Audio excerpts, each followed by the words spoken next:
Well, I certainly have freak out moments. Really? Yeah. When was the last freak out moment? Oh man, I mean, as an actor, you think like this job is going to change my career. It's going to be the one. It's going to be the one. And you don't get it, or you get it and it doesn't do anything. And so it's just a different perception of your work and your goals and like what's real and what should matter, Mm-hmm.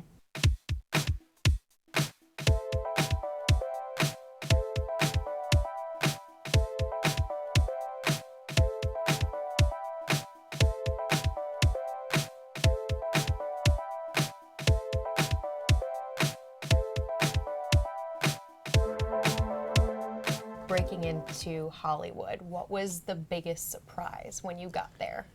Oh, this is hard. This is hard work. And there's 100 other girls that look just like me and that are just as talented. So what did you do mentally when you're going through that initially to keep yourself from thinking, don't let it psych yourself out. I Yeah. mean, it's easy to come into a room with other girls waiting and you're like, oh man, that's so-and-so and she's on fire right now. She's got like 3 shows.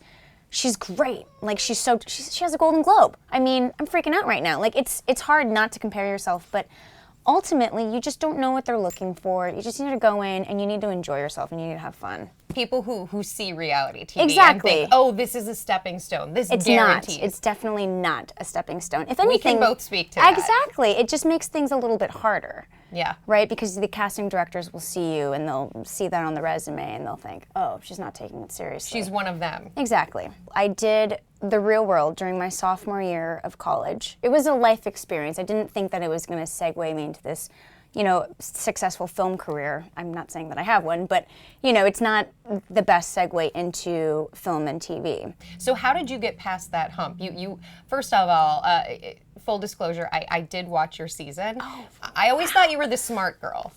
You did. You came across as the smart girl.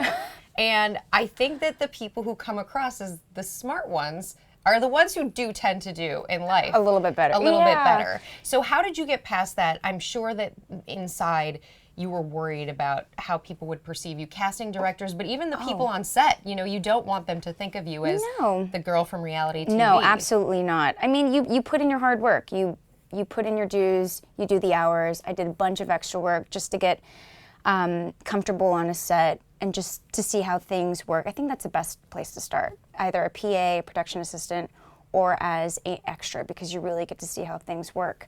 And then from there, I just started booking one-liners, day playing roles, weekly playing roles, to a reoccurring. The roles got bigger.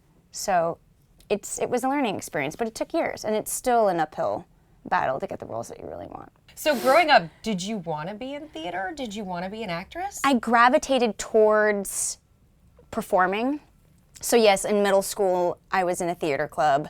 In high school, I played sports. In college, I concentrated on school. And then once I graduated college, I was like, okay, let's get real. Like, what do you really want to do?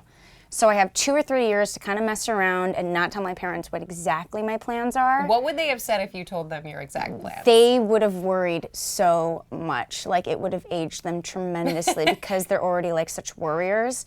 What did they want you to be? They wanted me to get my MBA. I think they wanted me to teach at a university or work at a huge firm. The least that they wanted was for me to at least graduate college. Which you did? Yes. With economics? Yes, with the BA in economics and business. Coming from an immigrant family, my parents didn't graduate college. The highest level of education was high school. So it was really important to them that I got a great education.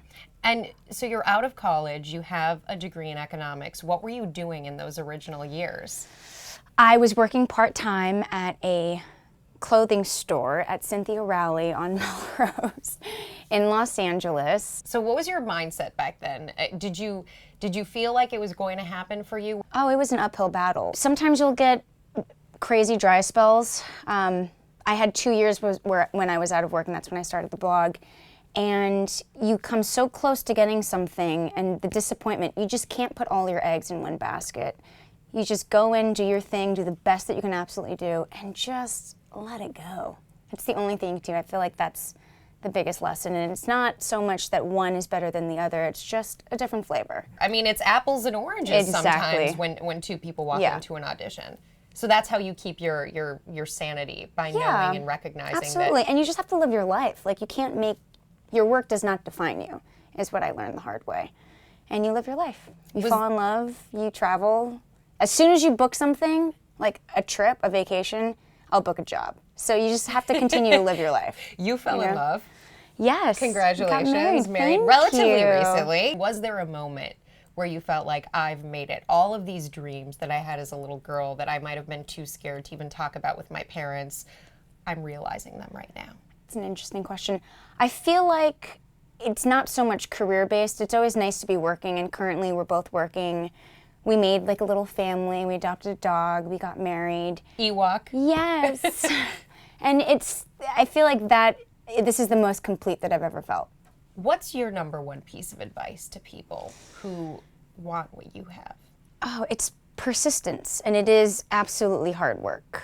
I think you have to know exactly what you want, but then you have to know everything that comes with it, the good and the bad, because nothing is ever perfect. It's 16 to 18-hour days. It's in the bitter cold or in the heat of summer. Like, it's not as glamorous as everyone thinks, being away from family, traveling. It's keeping your eye on the prize and continuing on. But you have to make a living for yourself. So it's important to diversify your hobbies and your career, but I think it's important to enjoy what you do. Obviously, you're very active right now as an actor, and you're working with Pet Finder. Yes. Tell me about that. So I found Ewok at a shelter. Unfortunately, the shelter was not on Pet Finder, but it would have saved me so much trouble. Bring the dogs. Yeah, we'll bring the dogs in. Hey, little guy. Who's this little guy? This is Frankie. Hi, Frankie. She's a little terrier mix. She's roughly 8 to 10 weeks, but she's up for adoption, and you can find her on petfinder.com. She's adorable. And tell me about this one. And Toto is a little boy. Did you always have pets growing up? I did. I had dogs growing up, but they were purebreds. But in college, I volunteered in an animal shelter. We took in a little cat. No, you don't want to chew that. Yes, no, but no. we're here celebrating Pet Finder's 20th anniversary. The organization started in 1996, and it's the largest online network of adoptable pets. So far, they've found 25 million pets a home since These 1996. two love each other, apparently. You can't keep them apart.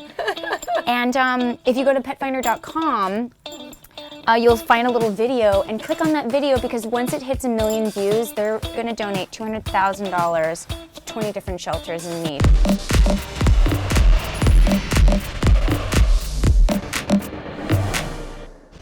Toto's a little more chill Yes. than Frankie. Toto is chill. I'm glad you know. Ow!